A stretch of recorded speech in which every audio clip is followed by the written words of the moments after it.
자, 우리 하나님 말씀 보겠습니다. 하나님 말씀은 로마서 2장 16절에서 29절까지입니다.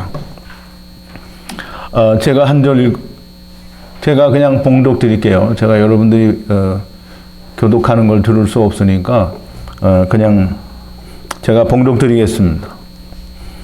곧 내 복음에 이른 바와 같이 하나님이 예수 그리스도로 말미암아 사람들의 은밀한 것을 심판하시는 그날이라. 유대인이라 칭하는 네가 율법을 의지하며 하나님을 자랑하며 율법의 교훈을 받아 하나님의 뜻을 알고 지극히 선한 것을 좋게 여기며 네가 율법에 있는 지식과 진리의 규모를 가진 자로서 소경의 길을 인도하는 자요 어두움에 있는 자의 빛이요 어리석은 자의 훈도요 어린아이의 선생이라고 스스로 믿으니 그러면 다른 사람을 가르치는 네가 네 자신을 가르치지 아니하느냐? 도적질 말라 반포하는 네가 도적질하느냐? 간음하지 말라 말하는 네가 간음하느냐? 우상을 가증히 여기는 네가 신사 물건을 도적질하느냐? 율법을 자랑하는 네가 율법을 범함으로 하나님을 욕되게 하느냐? 기록된 바와 같이 하나님의 이름이 너희로 인하여 이방인 중에서 모독을 받는도다. 내가 율법을 행한즉 할례가 유익하나 만일 율법을 범한즉 네 할례가 무할례가 되었느니라. 그런즉 무할례자가 율법의 제도를 지키면 그 무할례를 할례와 같이 여길 것이 아니냐. 또한 본래 무할례자가 율법을 온전히 지키면 의문과 할례를 가지고 율법을 범하는 너를 판단치 아니하겠느냐. 대저 표면적 유대인이 유대인이 아니요 표면적 육신의 할례가 아니라 오직 이면적 유대인이 유대인이며 할례는 마음에 할지니 신령에 있고 의문에 있지 아니한 것이라. 그 칭찬이 사람에게서가 아니요 다만 하나님에게서니라. 아멘. 우리 잠깐 기도하겠습니다. 거룩하시고 또 자비로우신 사랑의 아버지 하나님, 감사와 찬송과 영광을 돌립니다. 이제도 우리가 창세기를 25장까지 첫사람 아담으로 오신 아브라함의 죽음을 끝으로 우리가 창세기 25장 전반부를 마치고 이제 마지막 아담 이삭이 시작되기 전에 우리가 하나님의 말씀을 기초로 하여 사도 바울을 통하여 하나님께서 말씀하신 진리의 말씀이 어떻게 우리에게 새롭게 다가오는지를 우리가 묵상하고 또 되새기면서 아버지의 은혜를 받고자 합니다. 이미 3번에 걸쳐서 깊은 감동과 은혜와 놀라움을 받은 저희들에게 아버지여 시간마다 놀라운 또 그 오묘하신 진리를 저희들에게 알려주시는 것을 감사합니다. 앞으로도 더 많은 것들이 하나님을 향하여 우리가 깊이 더 깊이 아주 깊이 성령님을 통하여 우리가 하나님과 온전히 하나가 되는 그때까지 하나님께서 역사하여 주실 줄로 믿습니다. 예수님의 이름으로 기도하옵나이다. 아멘. 이제 제가 벌써 4번째 시간인데요. 로마서를 통해서 이 하나님께서 창세기에 기록하신 천지창조의 얘기를 사도 바울이 이렇게 놀랍도록 아주 명확하게 풀어내는지에 대해서 놀라움을 금할 수가 없습니다. 물론 저뿐만이 아니라 여러분들도 그렇게 놀라움을 금할 수 없으실 겁니다.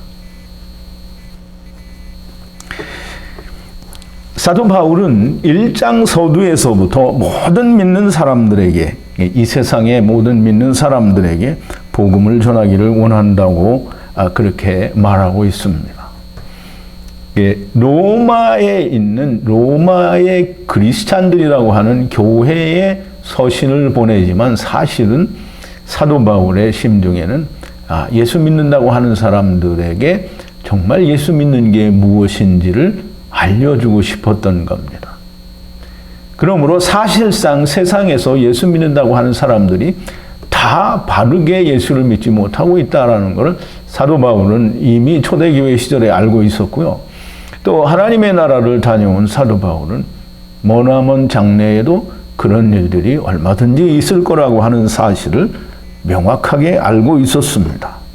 그래서 로마 교회를 통하여 또 로마에 있는 기독교인들을 통하여 하나님의 말씀을 전하면서 창세기로부터 하나님께서 말씀하시는 천지창조, 우리가 어떻게 세상에 오게 됐고 우리는 세상에서 무엇을 할 것이며 우리는 또 세상에서 무엇을 이루어야 우리가 하나님께로 돌아가는 영생을 얻을 것인가에 대해서 너무나 명확하고 자세하게 우리가 이전까지 공부했던 것과 크게 다르지는 않지만 너무나 구구절절히 명확하게 풀어주고 있다고 하는 사실을 우리는 이제까지 배우고 또 앞으로도 배울 것입니다.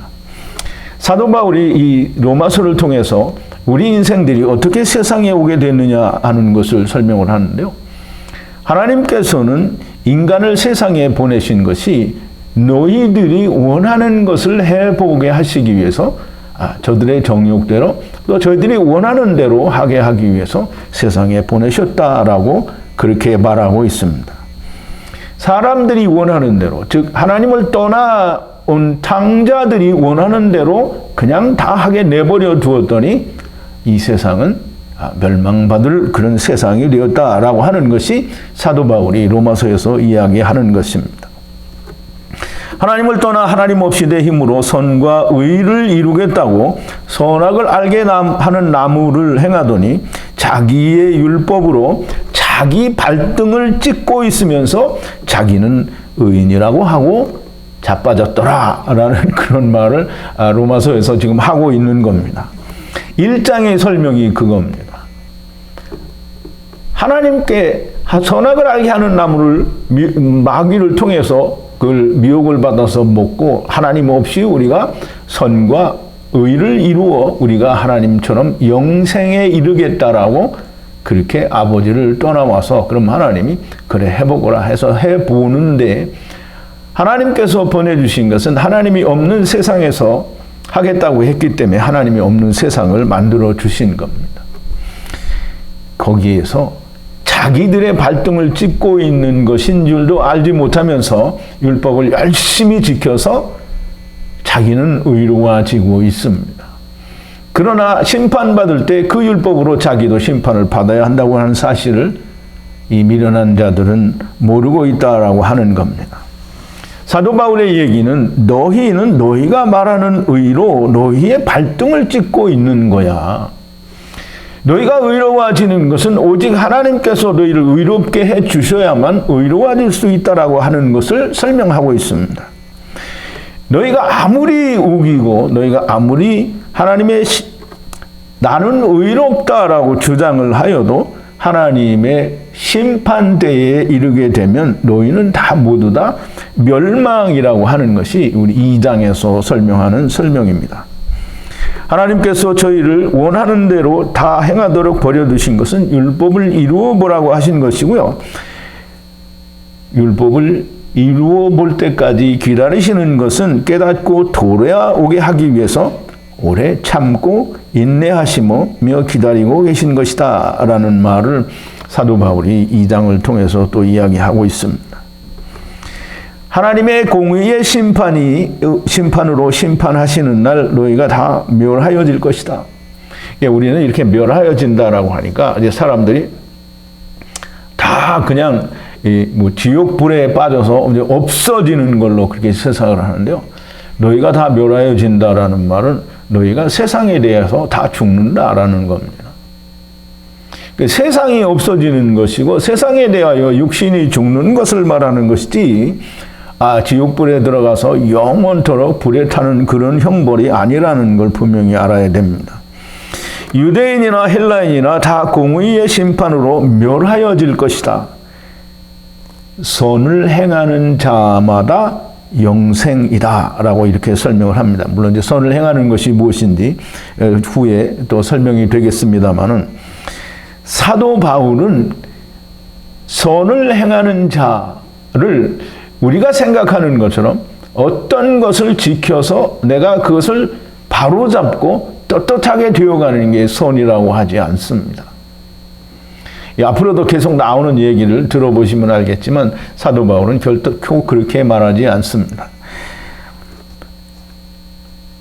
선을 행한다라고 하는 것은 우리가 창세기 4장에서 공부를 했죠. 하나님의 원하시는 것과 맞아 떨어지면 그게 선입니다. 그래서 창세기 4장 7절에서 하나님이 가인에게 말씀하시죠. 선을 행치 아니하면 어찌 네가 낯을 들지, 선을 행하면 네가 어찌 낯을 들지 못하겠느냐. 선을 행치 아니면 죄가 문 앞에서 엎드리느니라 라고 말을 하고 있습니다. 가인은 하나님의 선, 즉 하나님께서 기대하시는 그 기대에 맞아 떨어지지 않고 자기를 드러내놨기 때문에 선을 행하지 않은 것입니다. 이제 이 말이 처음 들으시는 분들은 무슨 말인지 잘 이해가 안 가실는지 모르는데요. 이제 여러분들에게는 내일 월요일이 되겠지만 이제 여기서는 일요일입니다. 일요일 아침 강의를 또 하게 되면 이 3장 첫 부분에 나오는 모든 말씀들이 선을 행하는 것은 하나님의 기대와 맞아떨어지는 것이 선이다라고 하는 것을 너무나 명확하고 분명하게 사도 바울이 설명을 해주고 있습니다. 자, 이제 우리가 1장, 2장을 조금 간략하게 살펴봤는데요. 우리가 지난 시간까지는 율법을 가진 자나 율법이 없는 자나 다 하나님의 공의의 심판을 받는다라고 했습니다. 그럼 언제 공의의 심판을 받느냐? 사도 바울이 내 복음에는 라고 말을 하는데요. 바울의 복음은 사도 바울이 하나님께로부터 받은 복음을 말합니다. 이 복음에는 하나님께서 예수 그리스도를 통하여 사람들의 은밀한 것을 심판하신다라고 얘기를 하고 있습니다. 그러면 하나님의 공의의 심판이 나오는 날, 그날은 언제냐면 예수 그리스도로 말미암아 사람들에게 숨겨져 있는 은밀한 것이 밝히 드러나는 날을 말합니다. 공의의 심판 날이고요. 백보자 심판이고 하나님의 말씀에 의해서 밝히 드러나는 그런 심판하는 날이 됩니다. 이날에는 율법으로 망하는 자나 또는 율법 없이 망하는 자나, 즉 이스라엘이나 헬라인들, 즉 유대인들이나 이방인들이나 다 똑같이 미시파트가 된다는 거예요. 미시파트가 된다라는 말은 우리가 히브리어로 보면 미시파트는 공의로 말미암아, 즉 공의라고 하는 것은 한 사람 의인으로 말미암아 모든 사람이 구원을 받는 것을 미시파트, 공의의 심판이라고 하는 겁니다. 그러니까 공의의 심판은 그렇지 잘못한 자들을 다 때려잡아서 멸망시키는 게 공의의 심판이 아니고요. 공의의 심판은 하나님의 그 오직 한 사람 의인이신 예수 그리스도로 말미암아 천하 만민이 다 구원을 받는 것이 미시파트입니다. 우리가 그걸 좀 분명하게 이해를 해야 됩니다. 사도가 아니죠. 아브라함이 하나님께 창세기 18장에서 분명하고 명확하게 공의의 심판에 대해서 하나님께 말씀을 드립니다. 이것은 하나님이 아브라함 안에서 하나님께 말씀하게 하시고 공의의 심판이라고 하는 것을 정의를 내려주시는 겁니다. 창세기 18장 25절에 보면 주께서 이같이 하사 의인을 악인과 함께 죽이심은 불가하오며 그랬어요. 그럼 이게 당연히 불가한 일이죠. 사람들은 이 의인이 죄인과 함께 죽게 된다라고 하니까 소돔과 고모라에 무슨 의인이 있었는데도 불구하고 하나님께서 소돔과 고모라를 멸하시는 게 아니냐라고 이렇게 생각하는 사람들이 혹 있을지 모르겠는데요. 여기서 말하는 의인은 예수 그리스도, 즉 하나님께서 육신을 입고 세상에 오신 그 예수 그리스도를 말하는 겁니다.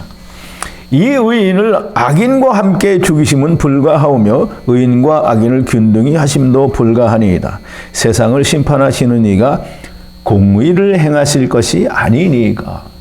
지금 하나님은 이 아브라함의 입술을 통해서 오직 한 사람 의인이신 예수 그리스도로 말미암아 세상이 구원을 받게 될 것에 대한 얘기를 하시고 계시는 거예요. 그러므로 우리가 창세기 19장에 소돔과 고모라의 멸망을 통해서 하나님은 소돔과 고모라를 온전히 구원하시는 구원의 모습을 우리가 볼 수 있으면 정말 하나님의 말씀을 잘 보고 깨닫는 것입니다.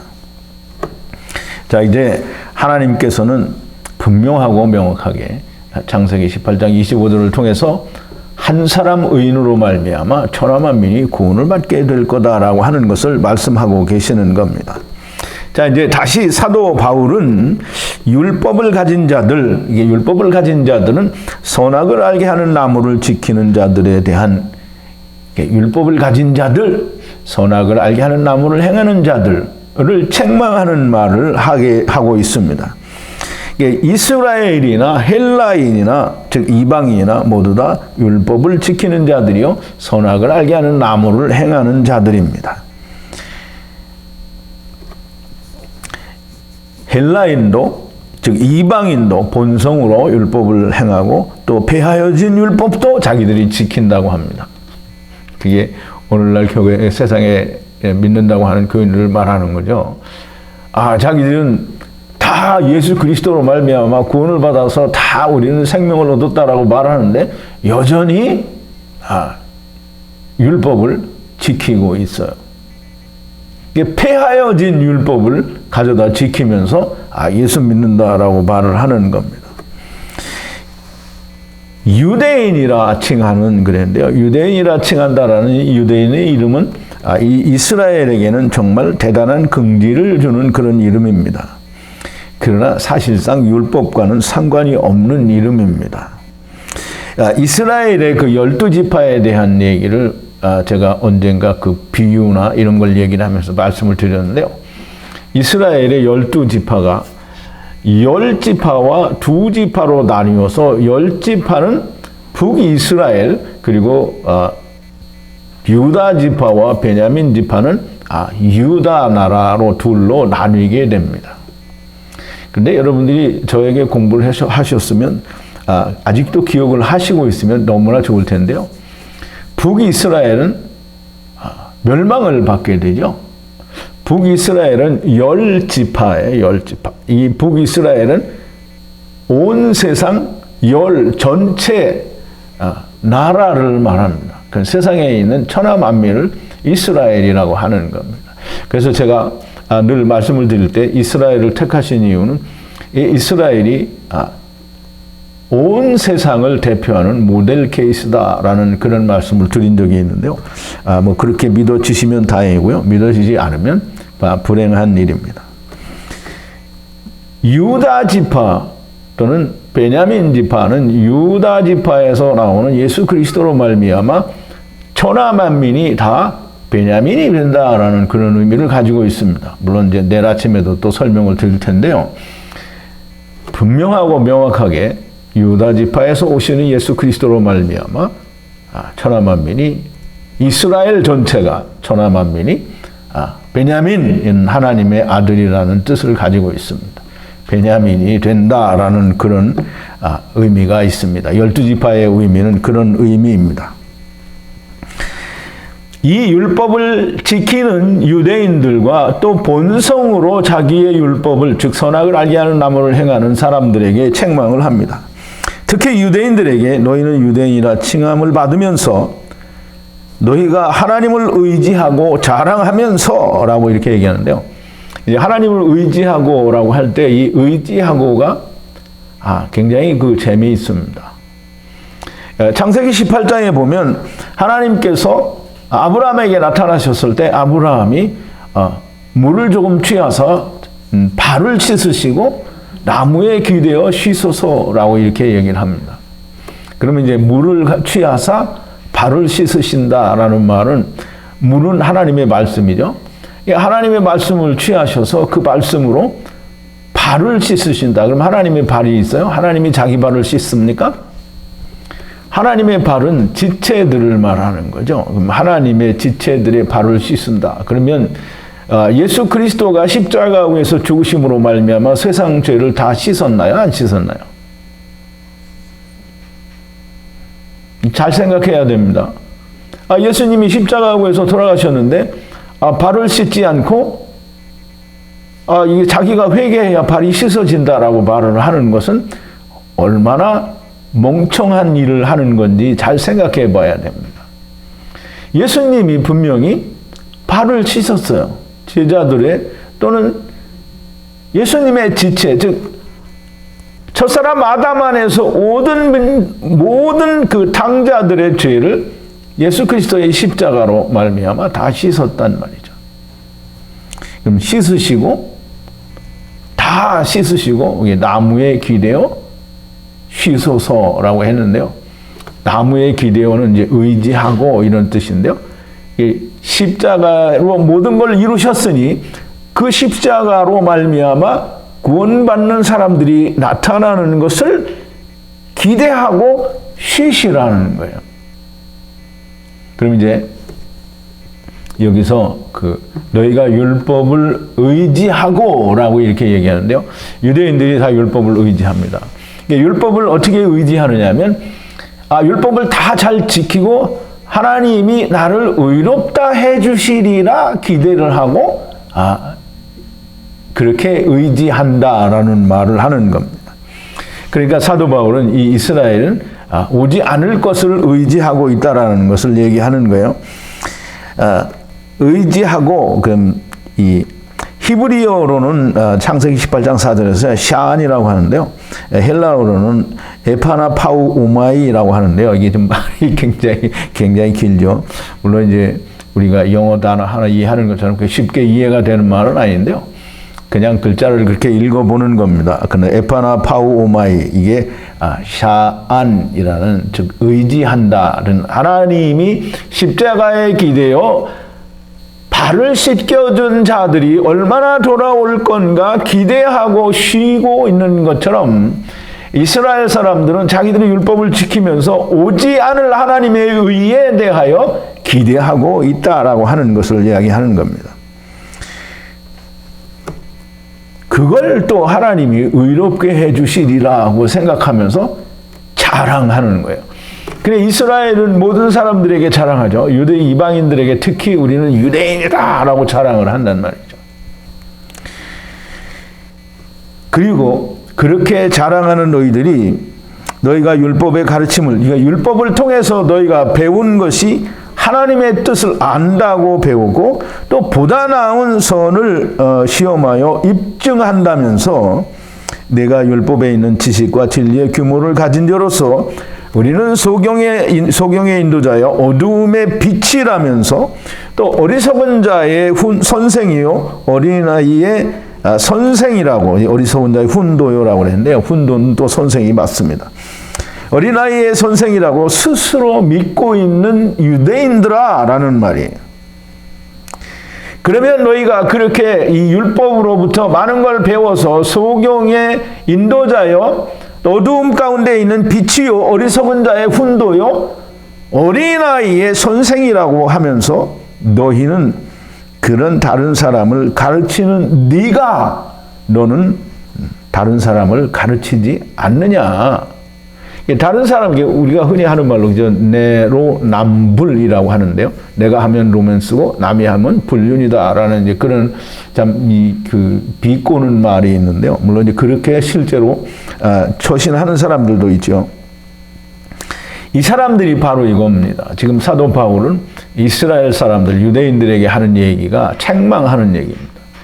너희는 그렇게 유대인이라 자랑을 하고 또 하나님의 의를 기다리면 그걸 자랑하면서 이렇게 해야 된다고 율법을 가르치는 너희가 너희는 그 율법을 범하느냐라고 반문하는 겁니다. 도적질하지 말라 반포하는 네가 도적질을 하느냐, 또 간음하지 말라 말하는 네가 간음하느냐. 이게 그러면 이스라엘은 간음을 했냐 안 했냐 이제 그걸 따지면 그것도 되게 웃기는 인간입니다. 예수님이 뭐라고 했어요? 여자를 보고 마음에 음욕을 품으면 너희가 이미 간음했다라고 하는 거예요. 근데 실제로 그거 말고도 이스라엘은 사람 사는 세상에는 다 그게 있습니다. 하나님이 최대한의 인간의 욕심을 덮어주기 위해서 아내를 넷씩 가져도 괜찮게 하셨고요. 그걸 막지 않으면 솔로몬처럼 1200명씩 되는 부인을 가질만 한 것이 인간입니다. 또 우상을 가증히 여기는 네가 신사 물건을 도적질하느냐. 이스라엘은 하나님을 믿으니까 우상의 그 물건을 도무지 만질 것 같지 않죠. 그러나 이스라엘의 그 과거는 우상을 섬기는 일로 온통 점철되어 있었다라고 하는 사실을 우리는 간과해서는 안 됩니다. 이스라엘은 하나님의 택한 백성으로 오직 하나님만을 섬기며 살았다. 그러면 무엇 때문에 수없이 오랜 세월 동안에 그렇게 징계를 받고 쫓겨나고 멸망당하고 포로 생활을 하고 왜 그렇게 해야만 했어요? 하나님의 말씀을 온전하게 지키지 않고 우상을 섬기고 남의 신전에 있는 좋은 게 보이면 가져다가 훔쳐오고 또 그걸 자기도 가지는 그런 게 사람이고요. 그게 이스라엘입니다. 율법을 자랑하는 내가 율법을 범함으로 하나님을 욕되게 하느냐. 이제 이게 어디 멀리 가서 찾을 게 아니고요. 율법을 지키는 사람들이 그 대표적으로 하나님의 이름을 땅에 떨어뜨리는 그런 사람들이 우리가 가장 좋아하는 다윗이라는 사람이 그렇게 합니다. 다윗이 우리아의 아내 밧세바를 범할 때 밧세바를 범하고 나서 그 우리아를 전장에 보내서 죽게 하고요. 그리고 전장에 보내서 아주 극렬한 전투에 보내서 죽게 만든 뒤에 신하들에게 뭐라고 하는지 압니까? 왜 그토록 극심한 전투에 그를 내보냈느냐라고 책망합니다. 그리고 하나님이 그 소행이 악하기 때문에 나단 선지자를 보내서 책망합니다. 어떤 사람이 양이 하나 있는데 이거는 자기의 가족이요 딸과 같이 기르는 그 양이었는데 부자가 자기 집에 온 손님을 자기 양을 잡기 싫어서 이 가족같이 양을 기르고 있는 자의 양을 뺏어다가 잡아서 손님을 접대를 했다라고 하니까 다윗이 불같이 화를 내면서 하나님께 맹세코 이자는 이제 입에 담을 수 없는 말을 하죠. 그런데 나단 선지자가 이야기합니다. 그 사람이 당신이라. 우리는 다윗은 하나님의 마음에 합한 자라고 이렇게 이해를 하고 훌륭한 사람이라고 생각합니다. 또 훌륭한 사람이기도 해요. 우리가 똑같은 인간의 성정을 가지고 있는 사람 중에 하나님께서 특별히 택하셔서 다윗의 후손이라고 이렇게 말씀하실 정도로 그렇게 하나님 마음에 합한 자인 것은 틀림이 없습니다. 그러나 그런 사람이 하나님의 이름을 땅에 떨어뜨릴 때가 있다라고 하는 겁니다. 여러분, 아까도 제가 말씀을 드렸지만 솔로몬 임금은 이 왕비와 후궁을 합쳐서 부인이 1200명이 됩니다. 그게 이제 공식적으로 1200명이죠. 그렇지 않으면 그보다 더 많을 수도 있습니다. 어쨌든 성경에서 이야기한 1200명이라고 하는 그 첩들과 부인들이 모두 다 이스라엘 사람들은 아닙니다. 솔로몬 때 이스라엘이 그 주변에서 가장 강대한 국가가 되므로 그 주변 국가들이 이스라엘과 화친하기 위해서 정략적으로 자기 딸이나 이런 그 자기 친족들을 다 솔로몬과 결혼을 시킵니다. 그래서 하게 된 결혼이 1200명이나 되는 거예요. 그러면 이방에서 온 이 사람들이 다 개종을 해서 이 솔로몬 임금이 섬기는 하나님을 우리가 섬기겠습니다라고 오는 게 아닙니다. 다 우리가 잘 아는 대로 야곱이 자기의 부인들과 외삼촌 집에서 나올 때 그 라헬인가가 자기 아버지의 신상을 훔쳐가지고 나오죠. 그러니까 이제 라반이 그 신상이 없었으니까 길을 쓰고 쫓아와서 그걸 왜 가져갔냐라고 이렇게 따지고 이제 야곱을 책망을 합니다. 그런데 이제 그 기지를 발휘해서 자기가 낙타구이 속에다 숨겨놓고 그 위에 앉아서 경수가 나니까 일어날 수가 없다라고 얘기를 하고 교묘하게 그 자리를 피해 갑니다. 근데 야곱은 이제 그것도 모르면서 이제 자기를 그렇게 했다고 막 이제 뭐라고 하죠.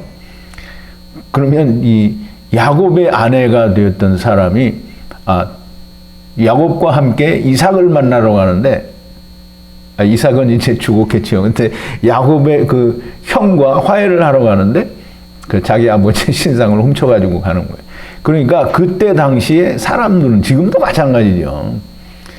다 그렇게 하나님을 믿는다고 하면서 신상 훔쳐가고 신상을 가져가고 댕기고 또 이제 지금 말씀을 드리는 이 솔로몬은 그 수없이 많은 이방에서 온 자기의 아내들이 다 우상을 가지고 옵니다. 젊었을 때는 절대 그렇게 하면 안 된다고 그걸 못하게 했겠죠. 그런데 이제 나이가 늘고 이제 기운이 빠지니까 젊은 아내들이 그렇게 하는 거를 이제 못하게 하지를 못하는 거예요. 그러므로 그걸 하게 하고 자기도 같이 그 일을 하는 거예요. 그래서 성경에서는 뭐라고 하냐면 솔로몬이 하나님 앞에 크게 범죄하여 자기의 아버지 다윗과 같이 아니하였다라고 얘기를 합니다. 우리는 솔로몬이 일천번제를 통해서 하나님께로부터 큰 사랑을 받고 또 부귀와 영화까지 또 지혜도 그렇게 받은 솔로몬은 정말 훌륭한 왕이다 이렇게 얘기를 하는데요. 솔로몬은 하나님 앞에 말년에 극심하게 악했던 사람입니다. 다윗이 그러하고 솔로몬이 그러한데 이스라엘의 사람들은 다 하나님께 합한 자이겠느냐고요. 율법을 지킨다고 하면서 사도 바울의 얘기처럼 율법을 지킨다고 하는 자들이 자기가 지킨다라고 자기가 그것으로 사람들을 샤파트하고 판단하는 그 판단질로 자기의 발등을 찍고 있다라고 하는 사실을 사람들은 모르는 겁니다. 자, 이스라엘은 하나님이 뭐라고 하셔요? 이스라엘은 멸망을 당했죠. 이스라엘이 멸망을 당하면 누가 망신을 당합니까? 이스라엘은 하나님이 택한 백성이에요. 이스라엘이 멸망당해서 열국에 흩어져서 이스라엘이 징계를 받으면 하나님의 이름이 땅에 떨어집니다. 그래서 하나님이 에스겔서 36장에 보면 이스라엘을 위한 것이 아니라 내가 열국에서 너희로 말미암아 땅에 떨어진 내 이름을 내가 아꼈다라고 말씀을 하십니다. 이스라엘이 징계를 받으면 하나님의 이름이 더럽혀집니다. 네가 율법을 행한즉 할례가 유익하나 만일 율법을 범한즉 네 할례가 무할례가 되었느니라. 율법을 행한즉 할례가 유익하다라고 했는데 이러면 사람들이 다 생각하기를 율법을 내가 조항들을 잘 지키는 것이 할례가 유익하다라고 이렇게 생각을 하는데요. 여기서 율법을 행한즉이라는 말은 내가 지키는 것을 말하지 않고요. 율법을 만든 것을 말합니다. 즉 플라스 성취하다 또는 히브리어로는 아싸 만들다라는 그런 뜻입니다. 즉 율법을 만들었어요. 그 율법을 만들었다는 건 율법을 하나님께서 주신 그 결과대로 율법의 요구대로 죽음이 나타났다라고 하는 것을 율법을 행했다라고 하는 거예요. 율법의 조항들을 지키는 것은 그냥 율법을 지키는 겁니다. 즉 율법을 행한즉 너희의 할례가 유익하나 만약 율법을 범한즉 네 할례가 무할례가 되느니라. 이 율법을 범한다라고 하는 말은 여전히 율법을 내가 지키고 있기 때문에 범할 수 있는 거죠. 그러니까 우리가 그걸 잘 이해를 해야 됩니다. 죽은 자는 결단코 범하지를 않습니다. 우리가 지난 숙제풀이 강의에서도 롯에 대하여 하나님이 말씀하신 것도 우리가 공부를 했고요. 사도 바울은 로마서 4장 15절에서 율법이 없는 곳에는 범함이 없다 그랬어요. 율법이 없는 곳은 어디냐? 예수 그리스도 아니죠. 예수 그리스도 안에는 예수님은 이미 율법에 대하여 한번 죽이심을 당하고 율법에 대하여 살아나신 게 아니고 하나님께 대하여 살아나신 거예요. 그러므로 예수 그리스도와 함께 죽고 그리스도의 부활과 연합하여 새 생명 가운데 사는 것이 내 안에 이루어진 사람은 다 율법이 없는 곳에 있는 거예요. 그러므로 율법이 없는 곳에는 롯과 같은 사람이 되는 것이고요. 아무도 그 사람에게 율법에 대하여 물을 수가 없는 겁니다. 불법을 행하는 자는 율법을 지키고 있기 때문에 범하는, 즉 법을 어기는 일이 발생을 하는 겁니다. 율법에 대하여 죽으면 할례가 이루어집니다. 율법을 범한다라고 하는 건 자꾸 지키고 있다라고 하는 것이고, 율법을 지켜서 내가 의로워지는 일을 하고 있으면 할례가 무할례가 되는 것입니다. 근데 사람들이 이거 거꾸로 알죠. 예, 율법을 잘 지키면 할례가 유익하다. 그러니까 율법을 열심히 지켜서 내가 뭔가를 이루어 가면 그러면 할례가 유익하다, 이렇게 알고 있는데요. 결단코 그게 아니고요. 율법을 잘 지키면 할례가 무할례가 되고요. 왜? 율법은 범하기 때문입니다. 율법을 못 지키는 자, 그래서 율법에 대하여 죽은 자는 할례가 할례되는 겁니다. 율법을 잘 지켜서 내가 막 의로운 자가 되고 있으면, 의로운 자가 되고 있는데 할례가 왜 필요하겠어요? 영원한 언약은 예수 그리스도잖아요. 그죠? 그러면 영원한 언약은, 할례는 내가 그리스도의 오실 그리스도 안에 내가 있습니다라고 하고 할례를 받는 거예요. 그래서 영원한 언약입니다. 근데 율법을 지켜서 자꾸 의로워지고 있으면 의로워지는데 무슨 영원한 언약이 필요해요? 그러므로 할례가 무할례가 되는 겁니다. 율법을 지킬 수 없어서 죽은 자가 되어야만 영원한 할례, 즉 예수 그리스도께서 내게 오시는 것이 되는 겁니다. 그러니까 우리가 이 번역된 한국어 성경이나 영어 성경이나 다른 여타 지역의 다른 언어로 보는 이 하나님의 말씀이 얼마나 잘못되어 있는지를 우리가 인식을 해야 됩니다.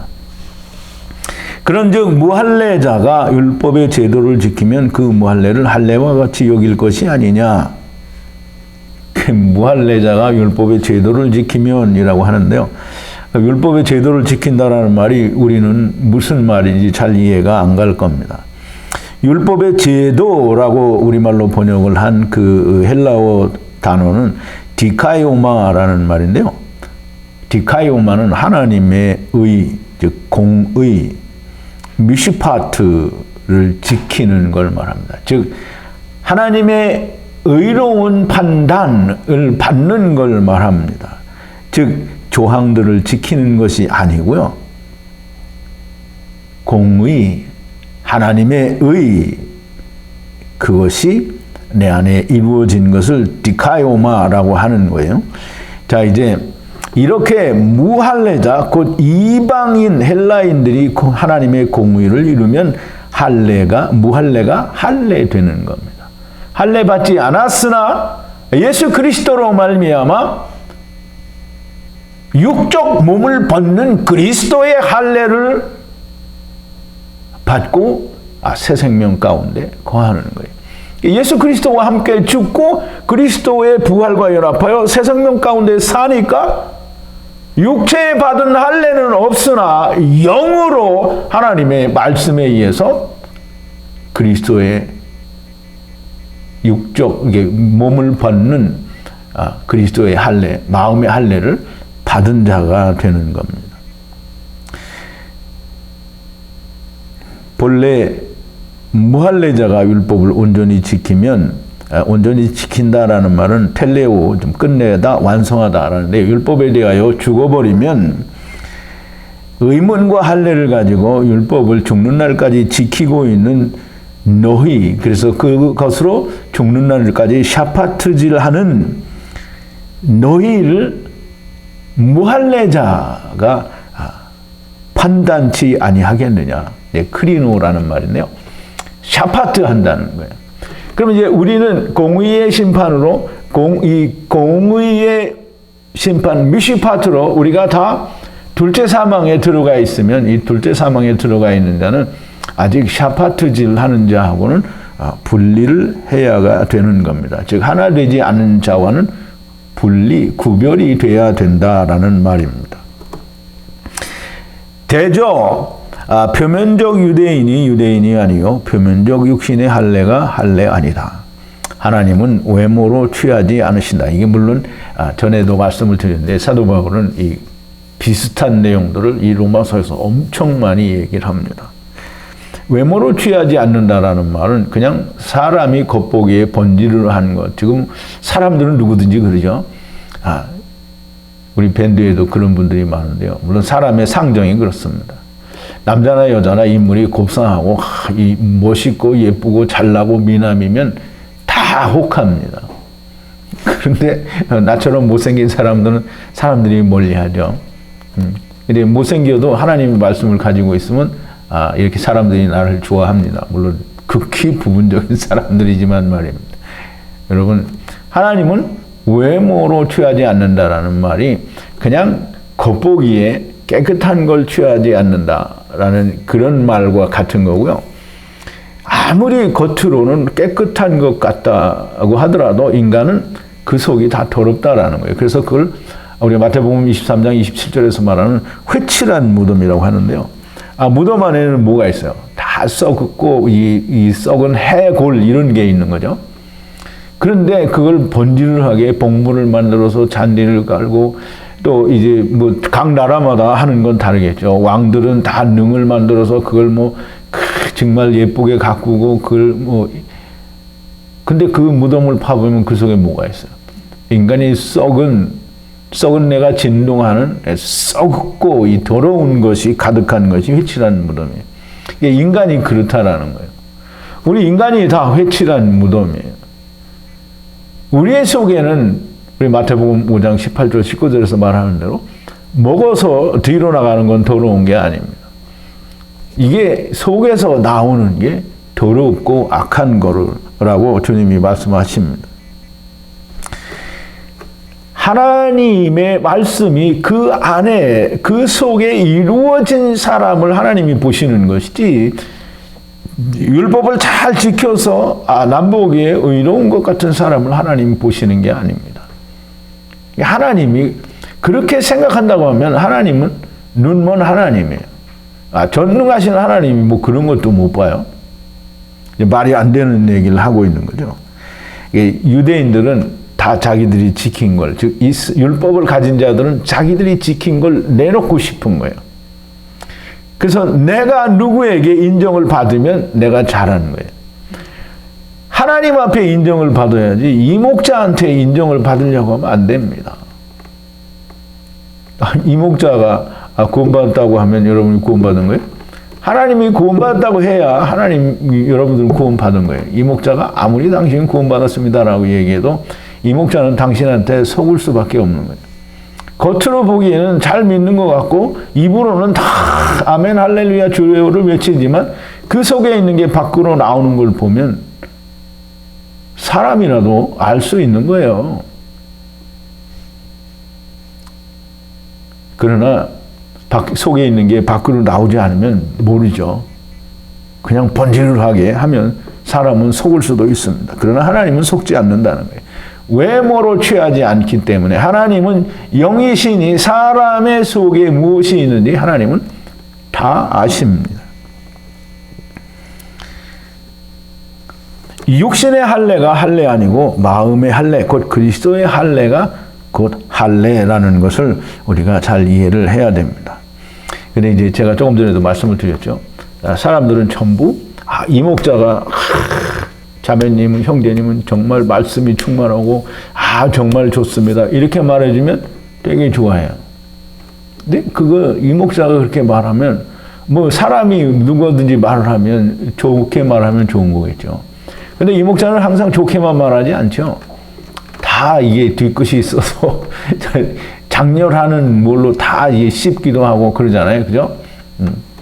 그렇게 이목자한테 씹히는 사람이 복이 있는 사람입니다. 근데 씹히고 이제 가버리면 참 불쌍한 사람 되는 거고요. 그렇게 막 뭐라고 했더니 책망하는 것마다 빛으로 드러난다고 했어요. 그렇게 해서 빛으로 드러난 사람은 정말 복이 있는 사람이 되는 겁니다. 그 칭찬이 사람에게서가 아니요 다만 하나님에게서니라 라고 얘기를 하는데요. 내가 외모로 번지를 하는 것을 사람들은 칭찬을 하죠. 그런데 하나님은 외모를 칭찬 안 해요. 속에 이루어진 걸 칭찬합니다. 그러므로 사람에게서 오는 칭찬은 아무것도 아니고요. 그건 나를 즐겁게 하고 나를 달콤하게 하는 것이지 나를 멸망으로 또는 타락으로 끌어가는 그런 것일 수밖에 없습니다. 그러니 내가 구원받았다 또는 내가 하나님과 하나가 되었다라는 것은 사람이 증거하는 증거로 하나가 되었다라는 건 결코 의미가 없는 거예요. 하나님께서 증거하시고 하나님이 증거해 주시면 하나님이 그 속에서 그 사람과 같이 일을 하시지 혼자서 일하게 버려두시지 않아요. 그러니 내가 혼자 막 하고 있는 것은 하나님과 같이 있지 않다라는 그런 얘기가 되는 겁니다. 그래서 사람들이 막 나는 구원받았어. 나는 그러니 나는 이제 밴드에 갈 필요도 없고 이 목자 강의를 더 들을 필요도 없고 그런 필요 없으면 안 와도 됩니다. 근데 내가 구원받았다라고 하는 자기 주장은 결단코 정당하지 않다라는 말씀을 드리고 싶은 것입니다. 오직 이면적 유대인이고 또 마음의 할례는 내가 하는 게 아니고요. 하나님이 해주시는 겁니다. 신령에 있고 이 말은 성령께서 오셔야 마음의 할례도 되고 이면적 유대인도 되는 것이지 내가 나를 그렇다라고 우기어서 되는 게 아닙니다. 의문에 있지 않다라는 말을 하는데요. 의문에 있지 않다라는 말은 성령이 없으면 의문은 그냥 의문, 즉 문서는 문서일 뿐입니다. 하나님의 성령이 오셔서 그것을 마신하게, 즉 율법의 어떤 하나님이 주신 목적에 도달되게 하는, 이게 율법의 목적은 아무것도 없어요. 그냥 한 가지예요. 율법을 지켜서 내가 위로해지는 게 아니고요. 율법은 못 지킬 것이니까 나는 죽는다. 이게 율법은 너는 죽어야 된다라는 게 율법이에요. 칭찬은 사람에게서 나는 것으로 내가 잘했다라고 하는 게 아니고요. 하나님이 하시는 것이고 사람이 이 목자가 말해주는 것이나 내 말을 듣고 스스로 나는 구원받았다라는 확신을 갖는 것은 아무짝에도 쓸모가 없는 그런 말입니다. 하나님의 칭찬, 즉 하나님이 인정하셔야만 되는 겁니다. 자, 이제 말씀을 좀 정리를 합니다. 오직 이면적 유대인이며 할례는 마음에 할지니 신령에 있고 의문에 있지 아니한 것이라. 마음의 할례를 하여 이면적 유대인이 되는 것은 율법으로 내가 주장하는 것으로 되는 것이 아니라는 거예요. 신령의 문제다. 즉 신령은 푸뉴마인데요. 영의, 즉 성령의 문제고요. 이 영의 문제는 살리는 것은 영이니 육은 무익하니라 라고 말씀하신 영의 문제이지 육신에 속한 땅의 흙의 문제가 결단코 아니라는 거예요. 사람들이 자기가 율법을 잘 지켜서 나를 내놓는 것은 누구를 내놓는 거예요? 흙을 내놓는 거죠. 그런데 예수 그리스도로 말미암아 율법은 죽을 수밖에 없는 것이니까 그리스도로 말미암아 새 생명을 얻은 사람은 나를 내놔요? 안 내놔요. 예수 그리스도를 내놓습니다. 생명을 내놓는 거예요. 영을 살리시는 것은 하나님이 하시는 일이지 내가 나를 살리지 않아요. 그러니까 이제 사람들이 다 나는 구원받았어, 나는 구원받았어. 사도 바울도 그런 말을 안 해요. 내가 나를 구원받았다라고 말하는 것은 정말 그 오만방자한 얘기를 하는 겁니다.